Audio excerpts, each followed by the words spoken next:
네, 오늘은 함께 내 구주 예수님 그리고 더 원합니다. 찬양 드리겠습니다.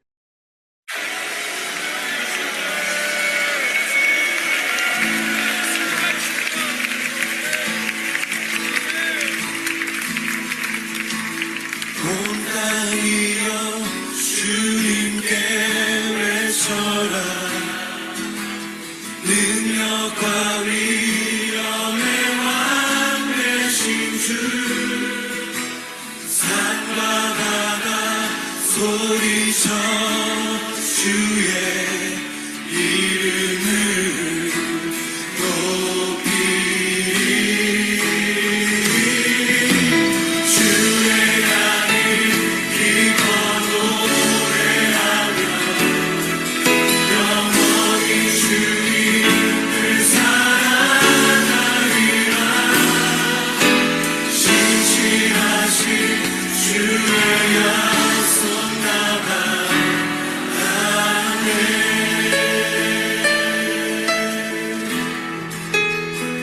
내 구주 예수님, 내 구주 예수, 주 같은 분 없네. 내 평생에 찬양하리. 놀라운 주의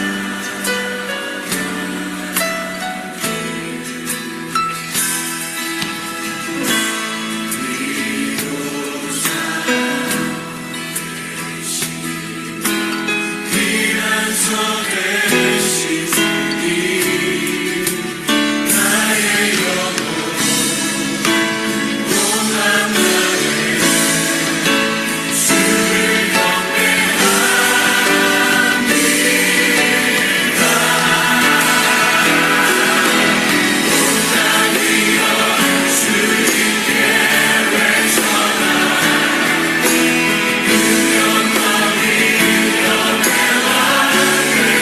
주를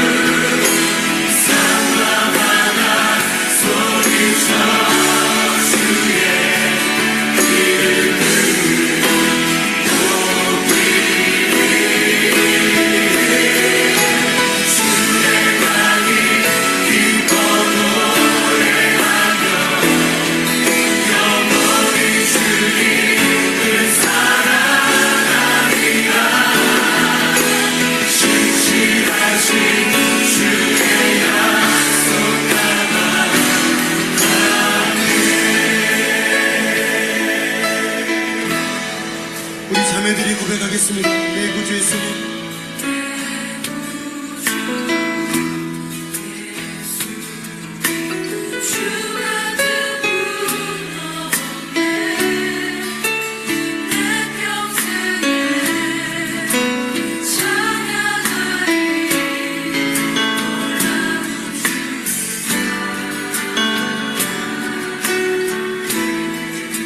우리 형제들이 고백하겠습니다. 위로가 되시며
예수 사랑합니다.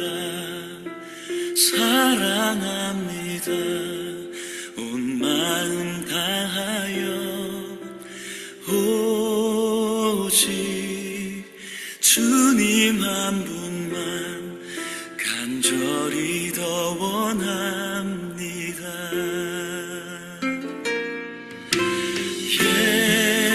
예수 사랑합니다.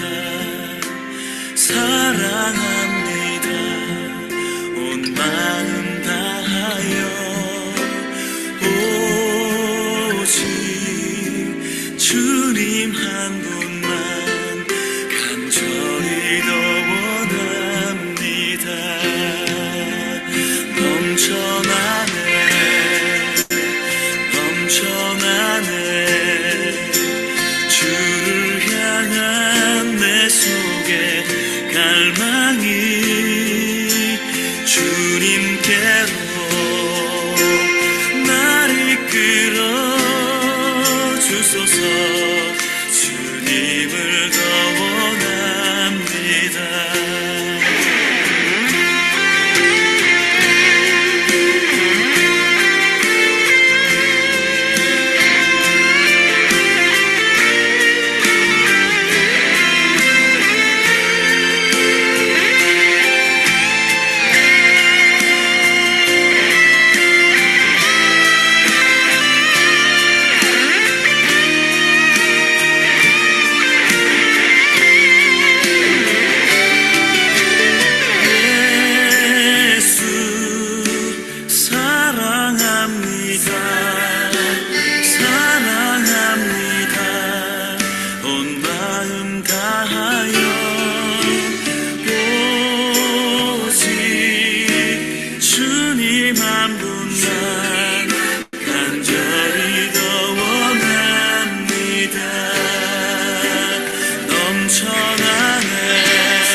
넘쳐나네 주를 향한 내 속에 갈망이 주님께로 날 이끌어 주소서. 주님을 더 원합니다. 주님을 더 원합니다. 주님을 더 원합니다.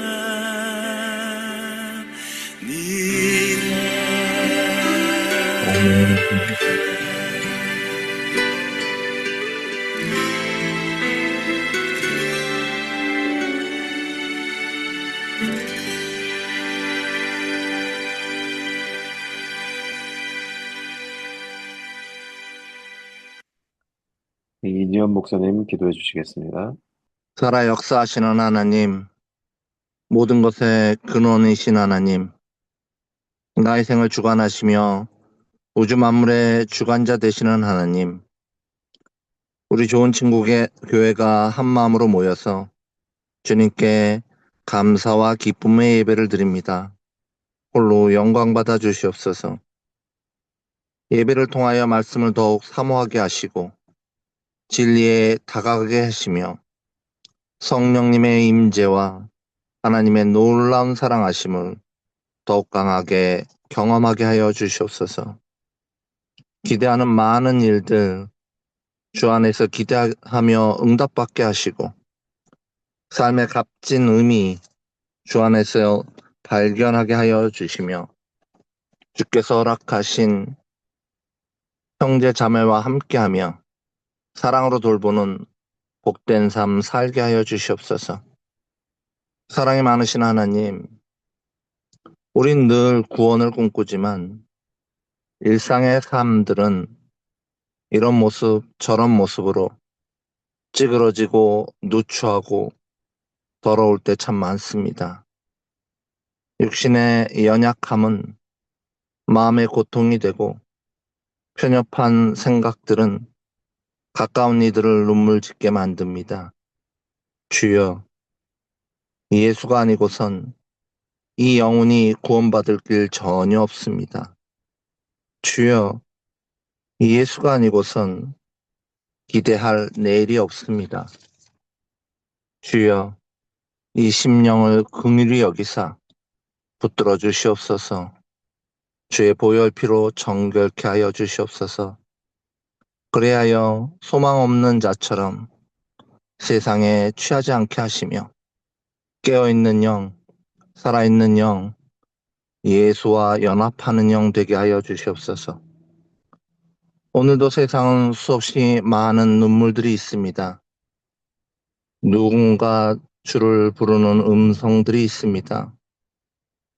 하나님의 사랑으로 그들의 눈물을 닦아주시고 삶의 고통으로 영혼이 무너지지 않게 하시며 고통 속에서도 주님이 주신 희망과 기쁨의 메시지를 듣게 하사 고통과 고난을 이기는 많은 승리의 노래가 이 세상에 넘쳐나게 하여 주시옵소서.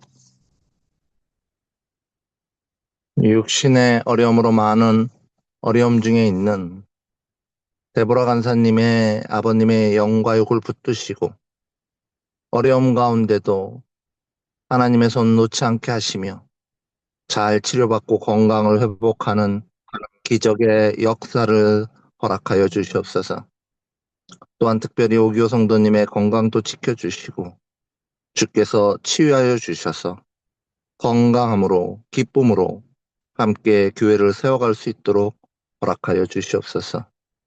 오늘 말씀을 전하시는 이동엽 목사님의 입술을 주관하사 하나님의 말씀을 선포하게 하시며 줌으로 유튜브로 예배에 참여하는 모든 성도들이 주의 말씀 안에서 크게 깨어나는 기쁨의 역사를 일으켜 주시옵소서. 예배를 돕는 손길, 구제를 돕는 손길, 유튜브를 관리하는 손길, 웹페이지를 관리하는 손길, 모든 주의 일을 감당하는 이들에게 보응하시는 하나님의 손길이 머물게 하여 주시옵소서. 모든 말씀 우리 주 예수 그리스도 이름으로 기도합나이다. 아멘. 네, 오늘 함께 나눌 말씀은 마태복음 10장 16절 말씀입니다. 우리 함께 읽어보도록 하겠습니다. 보라, 내가 너희를 보냄이 양을 이리 가운데로 보냄과 같도다.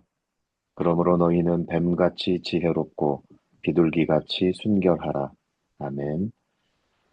네, 올해도 미주 복음방송 주간 나눔 온 자선 콘서트에 광고 협찬으로 우리 교회가 후원할 수 있도록 인도해 주신 하나님께 감사를 드리고 또한 수고해 주신 송 집사님께도 감사를 드립니다. 네, 오늘은 이동윤 목사님께서 전도와 구원이라는 제목으로 말씀 전해 주시겠습니다. 우리 백창준 목사님께서 지금 본문을 읽어주셨는데요. 사실 제가 오늘 전해드릴 말씀은 마태복음 10장 전체에 관한 말씀이에요. 신약 성경은 자체가 그 아름다운 설교문입니다. 복음서가 기본적으로는 예수님의 행적을 기록하고 있는 그런 역사서에 가깝다고는 하지만 그래도 이 복음서 또한 기본적으로는 이 설교문으로 이루어져 있습니다. 이 마태복음을 전체적으로 보게 되면은 마태복음에는 총 5개의 설교문이 수록되어 있다고 우리가 보고 있는데 그중에 첫 번째가 산상수훈이에요. 산상수훈이 마태복음 5장, 6장, 7장 이 3장이 이제 한편의 설교입니다. 두 번째는 오늘 본문 말씀이기도 한데 우리가 흔히 그 파송 설교라고 부르는 제자들을 전도 여행으로 파송하시면서 전하신 예수께서 전하신 그 말씀이 그 마태복음 10장에 있는 그 파송 설교라고 부르고 있고, 그리고 세 번째가 그 씨 뿌리는 비유 말씀이 담겨 있는 그 13장이 또한 전체가 하나의 설교문입니다. 그러니까 흔히들 이 마태복음 13장을 천국에 관한 설교 말씀이라 해서 이 천국장 이렇게 부르기도 합니다. 그러니까 천국장 말고요. 먹는 천국장 말고 천국, 예, 천국. 그리고 이 네 번째 설교도 이 제자들에게 전하는 그 메시지라고 해야 되나, 제자 설교라고 따로 이제 이름을 붙이기도 합니다. 마지막 다섯 번째가 종말에 관한 종말 설교. 그래서 이제 마태복음에 커다랗게 5개 설교 말씀이 이게 들어있다, 그렇게 보는데, 오늘 저희가 함께 살펴볼 말씀은 그 중에서도 마태복음 10장에 우리가 흔히 이제 파송 설교라고 불리우는 그 예수님의 가르침이죠. 이 마태복음 10장은 예수님께서 제자들을 세상 속으로 파송하시면서 이렇게 주신 그런 가르침입니다. 그러니까 전도에 관한 가르침이라고 보면 됩니다. 전도에 관한 가르침. 근데 여기서 예수님께서는 이 제자들을 마치 이리떼 가운데 보낸 양처럼 여기시기도 하시고, 또 심지어는 이 자신의 가르침을 가장 소중한 가족 관계나 그들의 목숨보다 더 중요하게 여기지 않는다면 이거는 내 제자도 합당치 않다, 이렇게까지 말씀을 하십니다. 아니, 제자들을 이 전도 여행길, 그 험한 전도 여행길로 파송하는 이 뜻깊은 시간에 왜 하필이면 예수님께서는 그 제자들에게 조금이라도 힘이 되는 그런 위로와 격려의 말씀 대신에 왜 이렇게까지 강하게 심하게 말씀을 하셨을까요? 그래서 오늘은 그 이유에 대해서 한번 깊이 있게 살펴보도록 하겠습니다. 만약 오늘 이 부분이 이해가 되신다면은 우리는 예수님께서 우리에게 전하시고자 하시는 그 전도의 의미에 대해서 보다 깊이 있게, 보다 심층적으로 깊이 있게 이해할 수 있는 그런 기회를 가질 수 있게 될 것입니다. 몇 거 말씀드리자면은 이 전도라는 것이 우리가 흔히 알고 있는 것처럼 단순히 교회에 나와서 예수 믿으라라는 그런 메시지가 아니라, 교회에 나와서 예수 믿으면 구원받고 천국에 갈 수 있다라는 그런 소식을 전하는 것이 전도의 개념이 아니라, 어찌 보면은 이 전도라는 것은 우리가 이 본능적으로 가장 소중하게 여기는 것들을 우리 스스로가 기꺼이 내려놓게 만드는 그런 이상하고도 요상한 메시지를 전하는 것이 바로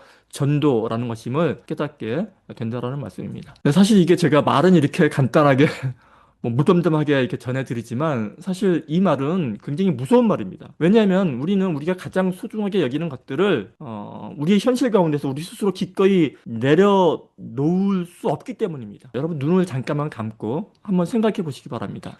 지금 이 순간 여러분이 여러분 인생에서 가장 소중하게 여기는 것들을 한번 생각해 보시기 바랍니다. 뭐 물건일 수도 있고, 아니면은 뭐 관계나 뭐 사람일 수도 있습니다. 그러니까 생각만 해도 흐뭇해지고 입가에 미소가 지어지는 그런 모든 것들을 한번 떠올려 보시기 바랍니다. 그리고 죄송하지만, 정말로 죄송하지만, 그 머릿속에 떠올린 그 소중한 것들을 누군가가 정말 무참히 짓밟고 깨부순다고 한번 상상해 보세요.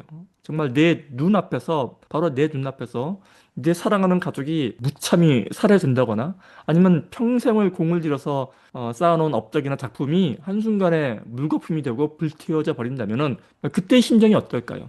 아마도 제정신으로, 맨정신으로는 버티기 힘들 것입니다. 그런데 지금 오늘 이 마태복음 10장에서 말하고자 하는 바가 바로 여기에 관련된 것입니다. 이 마태복음 10장은 우리 안에 이 본능 깊숙이 가지고 있는 거죠. 이 나와 내 것을 지키고자 하는 그 마음, 나의 소중한 것을 지키고자 하는 그 마음과, 반면에 그 예수님을 따르고자 하는 그 제재된 그 길 사이에 있는 그 근본적인 긴장감에 대해서 말씀을 하고 있다라는 사실입니다. 이 나를 지키려는 마음과 내 것을 소중히 지키려는 마음, 이것을 우리는 다른 말로 자기사랑이라고 표현을 하는데, 바로 이 자기사랑이 모든 죄의 근본적인 뿌리다라는 바로 이 말씀을 하시고 있는 것이라는 말씀입니다. 그런데 여기서 말하는 이 자기사랑이라는 것은 그냥 단순히 이기적인 욕심, 이런 것만을 뜻하는 게 아닙니다. 이런 것만을 뜻하는 게 아니라, 심지어는 소중한 가족에 대한 사랑처럼 지극히 선하고도 당연해 보이는 그러한 감정조차도, 만약에 그것이 하나님의 뜻이나 그 기준보다 앞서게 된다면은 그것은 예수님을 따르는 길이 아니라는 것입니다. 예를 들어서 부모가 자녀를 사랑함에 있어서 그 자녀가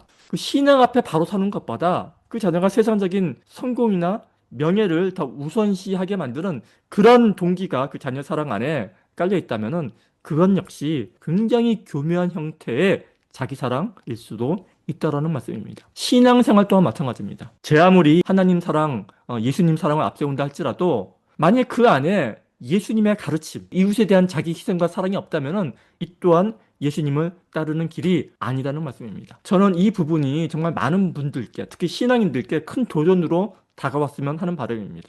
왜냐하면 세상을 따르는 것과 예수님을 따르는 그 사이의 경계가 정말 너무나도 미미하고 어렵기 때문입니다. 여기서 잠깐 이 욥의 이야기를 하자면은 하나님께서는 이 욥에게 그의 자녀와 재산, 건강, 욥이 자기 생명처럼 여기는 모든 것들을 다 앗아가십니다.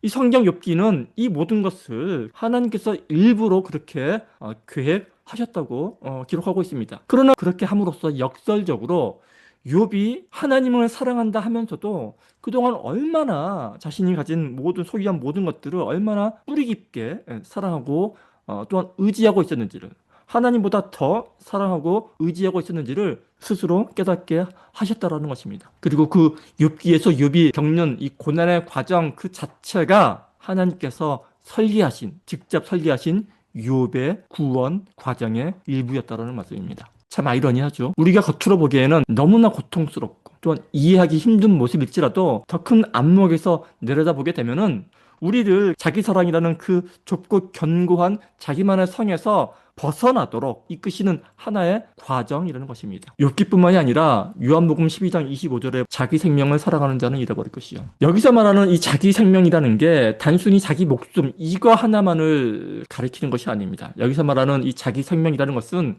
이 나라는 존재의 울타리 안에서 내가 스스로 쌓아올린 모든 것들, 나의 경험, 나의 가치관, 모든 인간 관계, 나의 모든 소유물, 이런 것들을 모두 다 포함하는 말이 바로 이 자기 생명이라는 말 속에 포함되어 있다는 것입니다. 그래서 결국 이 자기 사랑의 울타리를 깨뜨린다는 것은 그 자기를 죽이는 거죠. 그 에고를 벗어나는 것입니다. 그 자기 에고라는 그 견고한 그 성을 깨뜨리는 과정이, 그 과정이 바로 우리의 그 신앙 여정의 핵심이라는 그런 말씀입니다. 그런데 예수님께서는 여기서 한 걸음 더 나아가시는 거죠. 내가 세상에 화평을 주러 온 줄로 생각하지 말라. 화평이 아니요 칼이죠. 검을 주러 왔노라. 이렇게 말씀을 하십니다. 이 검이라는 표현은 무기죠. 살상 무기입니다. 근데 이것은 단순히 외부로부터 오는 핍박이라든지 이런 어떤 위협, 이런 것만을 의미하는 것이 아닙니다. 물론 이 검이라는 표현에는 이 외부적인 핍박과 위협, 이런 것도 당연히 포함되겠지만 그 의미를 우리가 좀 더 깊게 파고들어 보면은 예수님의 가르침을 내 삶의 최우선순위를 결정했기 때문에 오는 모든 역경들, 즉 가장 가깝고 친밀해야 될 이 가족이나 아니면은 심지어는 것이 교회 공동체라 할지라도 그 공동체 내에서 발생하는 심각한 갈등과 분열까지도 모두 다 이 검에 포함될 수 있다는 것입니다. 가족 간의 그런 갈등까지도 말입니다. 아니 왜 이 사랑과 화평의 하나님을 믿는 것이 이런 관계의 파괴를 가져올 수 있다고 이런 말씀을 하시는 걸까요? 말이 안 되는 것 같지만 그러나 오늘 성경의 본문 말씀은 정말 분명한 어조로 이러한 갈등이, 이러한 소중한 것들과의 갈등이 바로 이 전도자의 삶 가운데 어쩔 수 없이 드러나는, 어쩔 수 없이 겪게 되는 필연적인 과정의 일부라는 것입니다. 우리는 우리의 이 관계를 맺는 방식조차도 종종 이 자기중심적인 어떤 애착이나 자기의 이익 추구에 기반하는 그러한 동기에 있을 때가 참 많다는 것입니다. 예를 들면은 우리가 서로 사랑하는 가족이라는 그 이름 아래서 서로에게 너무나 지나치게 많이 의존을 한다거나 혹은 자신의 기대치를 자녀라든지 부모에게, 상대방에게 마구 투영하면서 집착하는 그런 모습들. 하나님께서는 바로 이러한 자기중심적인 관계의 사슬을 깨뜨리기 위해서 바로 그 검을 가지고 오셨다라는 말씀입니다. 그러니까 이 소중한 관계를 유지하는 자체가 목적이 아니라 하나님 안에서 올바른 관계의 모습으로 다시 세우는 것이 바로 목적이라는 말씀입니다. 아버지나 어머니를 나보다 더 사랑하는 자는 내게 합당하지 아니하고 아들이나 딸을 나보다 더 사랑하는 자도 내게 합당하지 아니하며 자기 목숨을 얻는 자는 잃을 것이요 나를 위하여 자기 목숨을 잃는 자는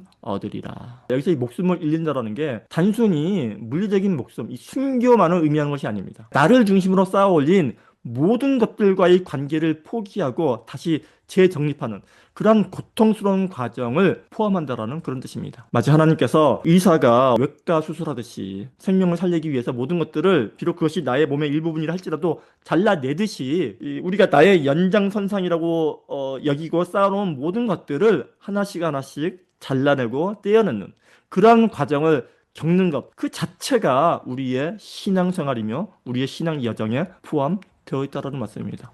물론 그 과정을 직접 겪고 있는 우리 당사자들에게는 정말 극심한 고통일 수 있을 것입니다. 하지만 그 고통은 궁극적으로는 우리를 이 참된 생명으로 이끌기 위한 하나님의 열심 그리고 하나님의 사랑의 표현이라는 말씀입니다. 그런데 여기서 이 대목에서 한 가지 더 생각해 보아야 할 것이 있습니다. 만일 예수님께서 그토록 강조하신, 예수님께서 말씀하신 이 전도란 것이 이렇게 이 세상과 또는 심지어는 정말 사랑하는 가족과의 이런 갈등까지도 겪어야 하는 그런 것도 감내해야 하는 것이라면은 도대체 제자들은 어떠한 마음으로 혹은 어떠한 방식으로 전도할 때 사람들을 대해야 하는 것일까요? 이 말씀과 아울러 제자들을 파송하시면서 금이나 은이나 여벌 옷이나 지팡이 같은 것, 그러니까 당시 여행하는 사람들에게 필수품처럼 여겨졌던 이런 것들을 가지지 말라고 말씀을 하셨는데, 이러한 부분들은 또한 어떠한 의미가 있을까요? 보통 이 전도라고 하면은 가능한 한 많은 사람들을 막 설득해서 교회로 데려오거나 아니면 이 교회를 좀 더 매력적으로 보이게 만들려는 그런 활동들, 예를 들면은 세련된 예배 모습이라든지 음악, 좋은 시설, 그다음에 교육 활동, 선교 활동, 구제 활동 이런 걸 떠올리기가 쉽습니다. 그런데 지금 마태복음 10장에서 말씀하고 있는 예수님의 이 전도에 관한 개념은 전도의 본질이 그런 게 아니라는 겁니다. 예수님께서 제자들에게 아무것도 가지지 말라라고 하신 것은 그 어떤 세상적인 힘이나 방법, 노력, 세상적인 매력 이런 것들에 의존해서는 안 된다라는 그런 것을 말씀하시는 것입니다. 사실 전도란 본질적으로 메시지 그 자체입니다. 메시지의 전달 그 자체입니다. 그 이상도 그 이하도 없습니다. 그리고 그 제자들이 전해야만 했던 그 메시지는 너무나도 간결하고 명확했습니다. 회개하라, 천국이 가까이 왔다. 즉, 이 세상적인 가치관을 포기하고 이웃을 내 몸처럼 사랑하라. 이웃을 내 몸처럼 사랑하라. 그 말씀밖에 없었던 것이죠. 그런데 이러한 전도의 메시지를 선포하고 나가게 되면 필연적으로 전도자는 세상 사람들에게 배척을 당하게 됩니다. 웃음거리가 되게 됩니다. 야, 지 밥그릇이나 챙기지. 지는 쫄쫄 굶고 다니면서 걸뱅이처럼 지팡이 하나 끌고 다니면서 무슨 헛소리야. 사나이야, 야망을 가져라. 이런 말씀을 선포해야지. 세상 사람들한테 이런 얘기를 듣게 마련인 것이죠. 그러니까 전도의 메시지란 기본적으로 사람을 모으기 위한 것이 아니라는 말씀입니다. 이 전도의 목적은 인간적인 설득이나 어떤 조직의 새 분리기에 있는 것이 아니라는 그러한 말씀입니다. 전도란 진리를 전파함에 있어서 그 결과로서 이 세상적인 성공이나 환영 이런 것들을 받는 것이 아니라 오히려 그 전도함의 노력의 결과로서 오히려 거부당하고 핍박받는 것이 당연한 모습이며, 오히려 그 전도함을 통해서 이 사람들의 그러한 죄성이 수면으로 드러나게 만드는 그러한 데에 목적이 있는 것이 오히려 이 전도의 목적이라는 말씀입니다. 그렇다면 이러한 전도의 개념과 또한 이 전도 후의 이런 상황 속에서 우리 이 말씀을 전하는 이 제자들이 가져야 할 마음의 태도는 어떤 것이어야 되겠습니까? 우리가 보통 뱀의 지혜라고 한다면은 뱀처럼 얕고 약은 세상적인 처세술이나 상황 대처 능력 이런 걸 떠올리기 쉬운데, 근데 사실은요, 실제로는 뱀은 그렇게 지혜롭지가 못합니다. 비둘기도 마찬가지입니다. 비둘기도 그리 우리는 비둘기를 많이 순결의 상징으로 보는데 비둘기 그렇게 순결하지 못합니다. 세상 더러운 게 비둘기죠. 뱀과 비둘기가 공유하는 가치는 사실 일관성입니다. 일관성과 이 꿋꿋함입니다. 뱀이 에덴 동산 그 사건 이후에 사실 모든 사람으로부터 미움을 받고 이 저주받는 존재가 됐지 않습니까? 그래서 사람들은 뱀 하면은 정말 시대와 문화를 초월해서 모든 사람이 뱀을 싫어합니다. 그런데 그럼에도 불구하고 뱀은 여전히 뱀으로서 자기의 존재 방식과 그 뱀으로서의 자기의 자리를 꿋꿋이 살아가고 있다라는 점이 바로 이 뱀의 모습이 아닌가 싶은 것이죠. 뱀은 허물을 벗어도 여전히 뱀으로 남아 있습니다. 상황에 따라 변하지 않고 끝까지 자기의 정체성을 지키고 있는 것이 바로 이 뱀의 지혜가 아닌가 하는 말씀입니다. 이 비둘기의 순결함 또한 무슨 뭐 깨끗하고 이런 것보다는 비둘기 하면 대표적으로 우리가 떠올릴 수 있는 게 노아의 방주에서 까마귀하고 비둘기를 날려보냈을 때 까마귀는 무리를 떠나서 다시 안 돌아오죠. 안 돌아오는 이유가 까마귀는 죽은 시체들, 그 물에 떠다니는 죽은 시체들 위에 세상 썩어질 것들에 마음에 빼앗겨서 뜯어먹느라고 그 돌아오지 않았지만 비둘기는 그 못 먹으니까 쉴 곳을 찾지 못하고 다시 노아에게 돌아오지 않습니까? 그러니까 비둘기의 순결함이라는 것은 아무리 어렵고 힘든 상황, 그 물이 가득한 그런 세상 속에서도 그런 세상적인 가치나 이 죽은 시체 위에 눈을 돌리거나 타협하지 않고 오로지 이 자신에게 맡겨진 그 사명에 충실한 그러한 모습을 말한다라는 것입니다. 결국 이 뱀 같은 지혜와 이 비둘기 같은 순결함은 이 둘 다 이 세상적인 방식에 물들지 않고 끝까지 이 자신의 정체성을 지키라는 그러한 동일한 메시지를 다른 각도에서 강조하는 그러한 말씀이라는 것입니다. 결국 핵심은 어떠한 상황 가운데서도 자신의 정체성, 그러니까 정체성이라 하면 우리는 양이죠. 이 양의 정체성을 잃지 않아야 한다는 것을 말한다고 볼 수 있다는 것입니다. 제 말씀이 길어졌는데 이상의 말씀을 통해서 요약해 보자면은 진정한 전도란 제자도의 실천이다. 제자도의 실천. 그리고 이 제자도의 실천이란 첫째로는 철저한 자기 부인에서부터 시작이 되고, 그죠? 철저한 자기 부인. 그리고 이 세상에 그 어떤 가치나 어떤 관계, 심지어는 그 가족에 대한 애착보다도 그 예수님의 가르침을 우선시하는 거. 그죠? 우선시하는 거. 세 번째로는 양으로서의 그 정체성을 유지하면서 살아가는 그 삶 자체가 바로 이 제자로서의 삶, 이 전도라는 말씀입니다. 너무나 당연하고 쉬운 말씀을 제가 이렇게 또 길게 설명드린 것 같습니다. 원래 하나님 말씀은 그렇습니다. 설교라는 건 그렇습니다. 특별히 어려운 말씀이 아니고요. 정말 당연하고도 똑같은 말씀을 정말 일관성 있게 꿋꿋하게 꾸역꾸역 다시금 이렇게 선포하는 것이 바로 설교가 아닐까 합니다. 우리가 함께 기도하시면서 오늘 설교를 마치도록 하겠습니다. 함께 기도하시겠습니다. 네, 오늘 함께 내가 버린 십자가 다시 지고 찬양 드리겠습니다.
시들지 않는 주의 영광 위해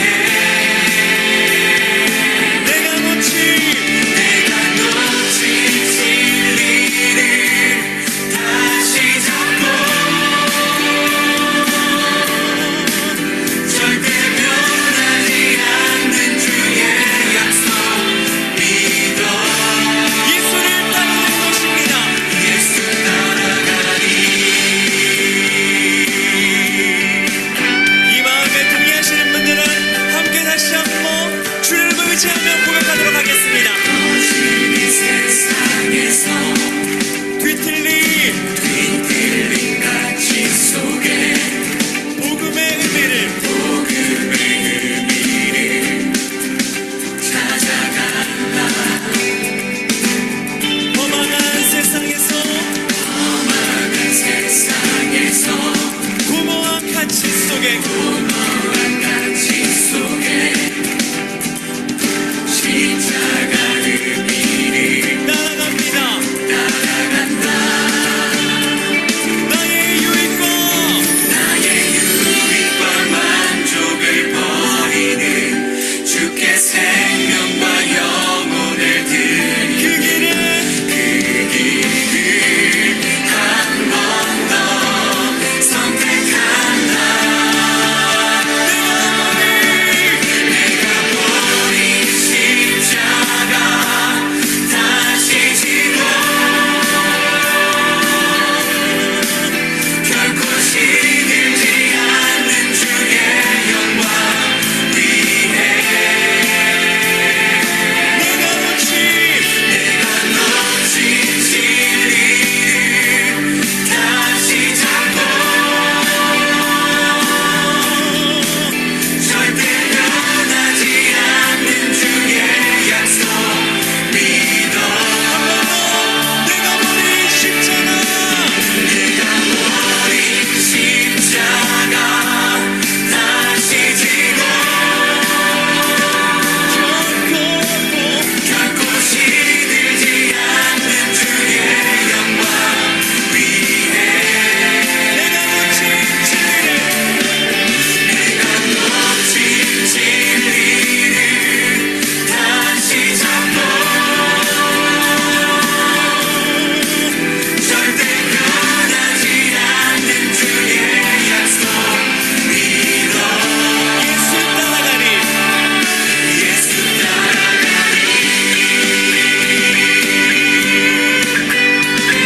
주님을 따르는 길 결코 쉽지 않지만 우리의 만족과 유익을 버리며 주님을 따르겠습니다. 할렐루야. 나의 유익과 만족을 버리는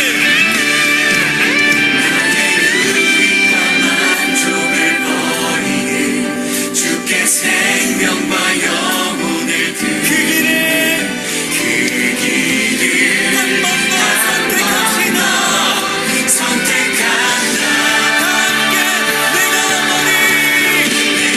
버린 십자가 다시 지고 결코 시들지 않는 주의 영광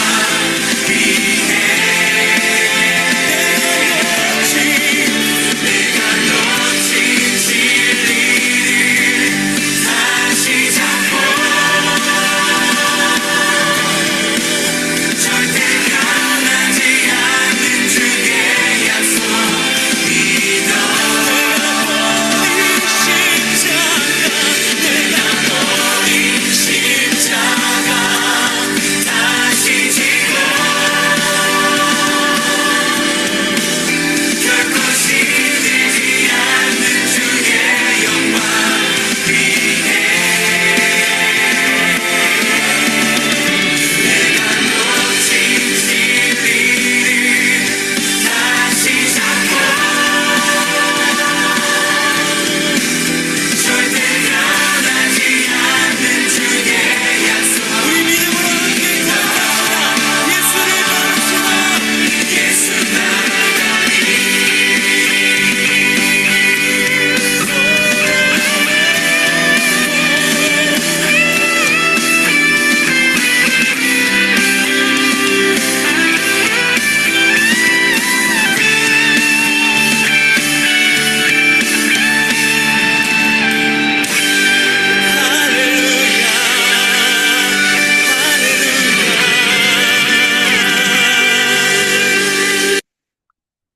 네, 이동규 목사님 축도해 주시겠습니다. 함께 함께 축도하시겠습니다. 지금은 우리 구주 예수 그리스도의 은혜와 하나님 아버지의 사랑하심과 성령 하나님의 교통 교대케 하심이 지금 이 시간 함께 모여 예배하는 우리 좋은 친구 교회 공동체의 머리머리 위에 이제로부터 영원토록 함께 있을지어다. 아멘.